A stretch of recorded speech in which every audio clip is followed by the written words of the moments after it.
To my YouTube channel. എൻ്റെ കല്യാണം കഴിഞ്ഞത് മുതൽ നമ്മൾ ഒരു ട്രിപ്പ് പോവാന്നൊക്കെ പറയില്ലേ, ആ ഒരു സംഭവം ഞങ്ങളുടെ ജീവിതത്തിൽ എങ്ങനെയാണെന്ന് വെച്ചാൽ നമ്മളൊന്ന് പുറത്ത് പോയിട്ട് വരാമെന്ന് വിചാരിച്ച് കഴിഞ്ഞിട്ട് പെട്ടെന്നായിരിക്കും നമുക്ക് അവിടെ പോവാം ഇവിടെ പോവാമെന്നുള്ള പ്ലാനുകൾ വരുന്നത്. ഒരു കാര്യം ഞങ്ങളിങ്ങനെ പ്ലാൻ ചെയ്ത് ഇങ്ങനെ ആ സമയത്ത് നടത്താം, അങ്ങനത്തെ ഒരു സംഭവമേ ഞങ്ങളുടെ ജീവിതത്തിൽ നടക്കാറില്ല. മുൻകൂട്ടി പ്ലാൻ ചെയ്യുന്ന കാര്യങ്ങളാണ് ഞങ്ങളുടെ ജീവിതത്തിൽ നടക്കാറുമില്ല. അങ്ങനെ പ്ലാൻ ചെയ്യാതെയുള്ള ഒരു പോക്കായിരുന്നു ഇത്. വെറുതെ ഒന്ന് പുറത്തേക്ക് പോകാമെന്ന് പറഞ്ഞിട്ട് ഞങ്ങൾ ഇറങ്ങിയതാണ്. അപ്പം പിന്നെ അതൊരു ഗുണ്ടൽപേട്ടയിലേക്കുള്ള ഒരു യാത്രയായി. ഭക്ഷണം കഴിച്ചിറങ്ങിയതുകൊണ്ട് തന്നെ ലൈറ്റായിട്ട് നമ്മൾ ജ്യൂസും അതുപോലെ ഉന്നക്കായും എല്ലാം കഴിച്ചിട്ടാണ് വന്നത്. നമുക്ക് ഈ വയനാട്ടിൽ ഞങ്ങളുടെ ഭാഗത്തുനിന്ന് കുറച്ച് പോയാൽ മതിയല്ലോ നമുക്ക് ഈ ഗുണ്ടൽപേട്ടയിലേക്ക്. വലിയ ദൂരമൊന്നുമില്ല, ഈ ഫോറസ്റ്റ് കടന്നു കഴിഞ്ഞാൽ അടുത്ത് ഗുണ്ടൽപേട്ടയായി. ഈ റോഡ് സൈഡിൽ നിൽക്കുന്നവരൊക്കെ ഈ നെല്ലിക്ക വിൽക്കാൻ വേണ്ടിയിട്ടാണ്. ഞങ്ങളിങ്ങനെ 3 പാക്ക് നെല്ലിക്ക എല്ലാം വാങ്ങി. ഈ നല്ല കാട്ടുനെല്ലിക്ക അതുപോലെ തേന് അങ്ങനത്തെ സംഭവങ്ങളൊക്കെ ഇവിടെ ഉണ്ടാവും. ചില സമയങ്ങളിൽ ഓരോ സമയങ്ങളിലും അവർ സീസൺ അനുസരിച്ചിട്ട് ഇങ്ങനെ വിൽക്കും. അതും അടുപ്പിച്ചടുപ്പിച്ച് നിന്നിട്ടാണ് അവരിങ്ങനെ വിൽക്കുന്നത്. ഇത് ഫോറസ്റ്റിൻ്റെ ആ സ്റ്റാർട്ടിങ്ങിൽ തന്നെയാണ്. നല്ല നെല്ലിക്ക, നല്ല കാന്താരിമുളക് ഇതൊക്കെ ആയിരിക്കും അവിടെ ഉണ്ടാവുക. ഒരു കവറിന് ആകെ കൂടെ നമുക്ക് 50 രൂപയൊക്കെ വരുന്നുള്ളൂ. ഇത് ഈ ഫോറസ്റ്റിൻ്റെ ചുറ്റുഭാഗം എവിടെയെങ്കിലുമൊക്കെ താമസിക്കുന്നവരായിരിക്കും. നമ്മൾ ഈ ഫോറസ്റ്റിൻ്റെ കാര്യം പറയുമ്പോഴാണ് ഈ വയനാട്ടിലേക്ക് ഇതുവരെ വരാത്തവരും വയനാടിനെ കുറിച്ച് അറിയാത്തവർക്കൊക്കെ പലർക്കും പല അഭിപ്രായങ്ങളാണ് നമ്മുടെ നാടിനെ കുറിച്ചിട്ട്. എല്ലാവരും ചോദിക്കും, നിങ്ങളുടെ നാട്ടിൽ വണ്ടികൾ കുറേ ഉണ്ടോ, അതുപോലെ ബിൽഡിങ്സ് ഉണ്ടോ, എപ്പോഴും ആനയും പുലിയൊക്കെ വരുന്ന സ്ഥലമാണോ, ഇവിടെ വലിയ വലിയ ടൗണുകളുണ്ടോ, അങ്ങനെ കുറേ സംശയങ്ങളാണ്.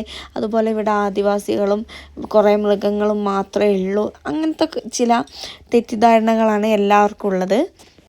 പക്ഷേ നമ്മുടെ നാട്ടിലേക്ക് വരാം, ചെറിയൊരു ജില്ലയാണെങ്കിൽ പോലും നമുക്ക് എല്ലാ സൗകര്യങ്ങളും അത്യാവശ്യ സൗകര്യങ്ങളൊക്കെ ഉണ്ട്. നമുക്ക് ആവശ്യത്തിനുള്ള ടൗണുകളും കാര്യങ്ങളൊക്കെ ഉണ്ട്. പിന്നെ നല്ല സമാധാനത്തോടെ ജീവിക്കാനുള്ള അന്തരീക്ഷമുണ്ട്. പിന്നെ നമ്മുടെ ഇവിടെ കൂടുതൽ ഭാഗം ഫോറസ്റ്റ് ആയതുകൊണ്ട് തന്നെ ആ ഒരു ഏരിയയിലൊക്കെ ഈ ഇതുപോലെ കാട്ടുമൃഗങ്ങളും കാര്യങ്ങളൊക്കെ വരുന്നുണ്ട്. വേനലിൽ അതുപോലെ ഭക്ഷണമൊന്നും ഇല്ലാത്ത സമയത്ത് വഴി തെറ്റിയിട്ട് വരിക, അങ്ങനത്തെ ചില സന്ദർഭങ്ങളിലൊക്കെ ഈ മൃഗങ്ങൾ നമ്മുടെ നാട്ടിലേക്ക് ഇറങ്ങി ഉപദ്രവങ്ങളൊക്കെ ഉണ്ടാക്കാറുണ്ട്. പിന്നെ ഓരോ ഭാഗത്തും ഇപ്പോൾ വെള്ളവും കാര്യങ്ങളും ഉള്ളവർക്ക് വെള്ളപ്പൊക്കമെല്ലാം ഉണ്ടാവില്ലേ, ആ ഒരു രീതിയിൽ തന്നെ നമ്മളവിടെയുള്ളൂ. അല്ലാതെ എല്ലാ ടൈമിലും എല്ലാ സ്ഥലത്തും ഈ പുലിയും ആനയൊക്കെ ഇറങ്ങുക, ഇവിടെ ട്രാൻസ്പോർട്ടേഷനൊന്നും ഇല്ല, അങ്ങനത്തെ ഒന്നുമല്ല. ഇവിടെ പിന്നെ ഒരുപാട് പൊല്യൂഷനും അതുപോലെ തന്നെ ഒരുപാട് ട്രാഫിക്കും സൗണ്ടുകളും കാര്യങ്ങളൊന്നുമില്ല. ഞങ്ങൾക്ക് നല്ല സമാധാനത്തിൽ നിൽക്കാൻ പറ്റുന്നൊരു കാലാവസ്ഥയും കാര്യങ്ങളൊക്കെയാണ്. അങ്ങനെ പറഞ്ഞ് നമ്മൾ ഗുണ്ടൽപേട്ട എത്തി. അതിൻ്റെ ഇടയിൽ നമ്മൾ മാനുകളെയും മയിലിനെ അതുപോലെ കുറേ മങ്കീസിനെയും ആനനെയൊക്കെ കാണും.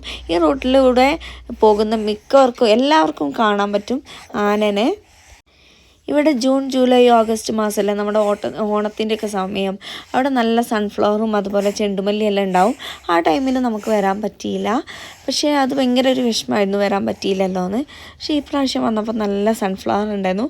ഒരുപാടൊന്നുമില്ല, ഓരോരുത്തരുടെ ഫീൽഡിൽ ഇങ്ങനെ കുറച്ചായിട്ട് നട്ടിട്ടുണ്ടായിരുന്നു. 20 രൂപ കൊടുത്താൽ നമുക്ക് ഉള്ളിലേക്കൊക്കെ കയറി ഫോട്ടോ ഒക്കെ എടുക്കാം. പണ്ടെല്ലാം ഇത് ഒരു സമയത്ത് മാത്രമേ ഉണ്ടാവുള്ളൂ. ഇപ്പോൾ പക്ഷേ ഇത് പോകുന്നതിനനുസരിച്ച് തന്നെ അവർ നട്ടുപിടിപ്പിക്കുന്നുണ്ട്. അതും ഈ ഒരു ഫോട്ടോ ഫ്രെയിം ഈ അതുപോലെ ടൂറിസ്റ്റിനെ ആകർഷിക്കാൻ വേണ്ടിയിട്ട് ആ ഒരു മൈൻഡിൽ തന്നെയാണ് തോന്നുന്നത്. നമ്മളൊരു ഈവനിങ്ങിലാണ് എത്തിയത്, അതുകൊണ്ട് തന്നെ നല്ല ഭംഗിയുണ്ടായിരുന്നു ഇവിടെ. ഒരുപാട് നേരം നമ്മൾ ഇതിൻ്റെ ഉള്ളിൽ നിന്ന് ഫോട്ടോസും വീഡിയോസും എല്ലാം എടുത്ത് കുറേ നേരം സ്പെൻഡ് ചെയ്തു. ഈ ഗുണ്ടൽപേട്ട കാണാൻ തന്നെ ഭയങ്കര രസമല്ലേ, നിരന്ന ഓരോരോ സ്ഥലങ്ങൾ, പിന്നെ ചെറിയ കുന്നുകൾ, ഇതിലൊക്കെ അവർ ഓരോരോ കൃഷികളും ഇതുപോലെ ഫ്ലവേഴ്സൊക്കെ നട്ടിട്ട് നമുക്ക് റോഡിൽ നിന്ന് കാണുമ്പോൾ തന്നെ ആ കുന്നും മലയൊക്കെ ഓരോന്നും വേറെ തന്നെ കാണാൻ പറ്റില്ലേ.